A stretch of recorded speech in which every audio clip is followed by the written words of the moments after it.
గణపతి ముందు గుంజిళ్ళు ఎందుకు తీయాలో తెలుసా? ఇప్పుడు మనం తెలుసుకుందాం. పార్వతీదేవి శ్రీ మహావిష్ణువు అన్నా చెల్లెళ్ళు. ఒకసారి శ్రీహరి తన బావగారైన పరమేశ్వరుణ్ణి కలవడానికి కైలాసానికి వెళ్తారు. వెళ్తూనే తన చేతిలో ఉన్న సుదర్శన చక్రం, గద మొదలైన ఇతర ఆయుధాలను ఒక పక్కన పెట్టి వెళ్తారు. అక్కడే బాలగణపతి ఆడుకుంటున్నారు. గణపతి చాలా అల్లరివాడు, మంచి భోజన ప్రియుడు కూడా. పైగా మన బొజ్జ గణపయ్యకు ఆకలి కూడా ఎక్కువే. బంగారు కాంతులతో వెలిగిపోతున్న సుదర్శన చక్రం ఆయనకు పార్వతీదేవి చేసి పెట్టే మురుకుల చక్రంలాగా కనిపించింది కాబోలు. చటుక్కున నోట్లో వేసుకొని మింగేసి అమాయకంగా కూర్చున్నాడు. మాటల మధ్యన తన చక్రం గుర్తొచ్చిన శ్రీహరి దాన్ని ఎక్కడ ఉంచానా అని వెతకడం ప్రారంభించారు. అప్పుడు గణపతి, మామయ్య ఏం వెతుకుతున్నారు అని అడుగుతాడు. ఇక్కడే నా సుదర్శన చక్రాన్ని పెట్టాను, కనిపించడం లేదు, ఆ చక్రాన్ని వెతుకుతున్నాను అన్నారు శ్రీహరి. ఓ అదా, చూడముచ్చటగా ఉందని నేనే నోట్లో వేసుకున్నాను మామయ్య అని చిరునవ్వుతో సమాధానం చెప్తాడు గణపతి. అది రాక్షసులను హడలుగొట్టి సంహారం చేసే మహాసుదర్శనం, దాన్ని బయటకు విడిచిపెట్టిన ఆయన అని నానా రకాలుగా బ్రతిమలాడుకున్నారు. మన గణపయ్య బొజ్జ నిమురుకుంటాడు కానీ చక్రాన్ని బయటపడేసే మార్గం మాత్రం ఆలోచించరు. చిన్నారి గణపతిని మాటల్లో పెట్టి గణపతి ముందర గుంజిళ్ళు తీయటం మొదలు పెడతాడు శ్రీహరి. విష్ణుమూర్తి చేసిన ఈ పని గణపతికి విచిత్రంగా అనిపించడమే కాకుండా విపరీతమైన నవ్వు తెప్పించింది. గణపతి కడుపు నొప్పి పుట్టేంతగా నవ్వారు. అలా నవ్వుతుండగా ఆయన కడుపులో ఉన్న సుదర్శనం అదే అదననుకొని గబుక్కున బయటపడింది.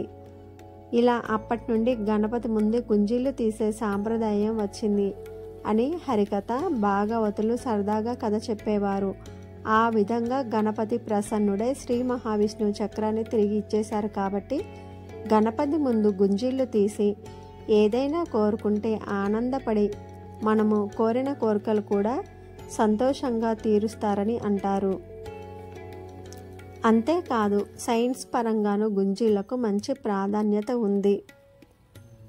మన చెవులకు చివర ఉన్న తమ్మెలు అంటే కమ్మలు ధరించే ప్రదేశం చాలా సున్నితంగా ఉంటుంది.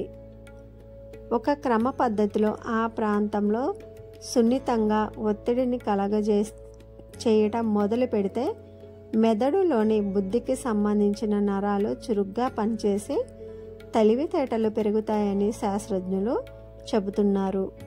అలాగే విద్యార్థులు కూడా గణపతి ముందు గుంజీలు తీస్తే బుద్ధి పెరుగుతుందని, జ్ఞాపక శక్తి కూడా పెరుగుతుందని అభిప్రాయాన్ని వ్యక్తం చేస్తున్నారు. ఖైరతాబాద్ గణపతి గురించి ఇప్పుడు మనం తెలుసుకుందాం. 1954లో ఖైరతాబాద్ కౌన్సిలర్గా ఉన్న సింగరి శంకరయ్య ఈ గణేష్ ఉత్సవాలను నిర్వహించడం ప్రారంభించారు. 1954లో 1 అడుగు ఎత్తు విగ్రహంతో మొదలుపెట్టిన ఉత్సవాలు 60 ఏళ్ల వరకు ఒక్కో అడుగు పెంచుతూ 2014 నుండి ఒక్కో అడుగు తగ్గిస్తూ వచ్చారు. ప్రస్తుతం శంకరయ్య సోదరుడు సింగరి సుదర్శన్ వినాయకుడి ఏర్పాట్లు చూస్తున్నారు. తమిళనాడుకు చెందిన శిల్పి రాజేంద్రతో పాటు దాదాపు 150 మంది కళాకారులు 3 నెలల పాటు బృందాలుగా పనిచేసి వినాయకుడి రూపకల్పన చేస్తారు. 60 అడుగుల కండువ, 60 అడుగుల గాయత్రి యజ్ఞోపవీతాన్ని చేనేత కార్మికులు ప్రత్యేకంగా చేయించి ఖైరతాబాద్ గణనాథుడికి సమర్పిస్తారు. 1983 సినిమాల్లోనూ ఖైరతాబాద్ వినాయకుడు కనిపించాడు. ఖైరతాబాద్ గణపతిని నందమూరి తారక రామారావు గారు, శోభన్ బాబు గారు కూడా సందర్శించినట్లు తెలుస్తుంది. కమల్ హాసన్ సాగర్ సంగమం షూటింగ్ కోసం వచ్చి 1 రోజు మొత్తం నాట్యం అక్కడే ప్రాక్టీస్ చేశారట.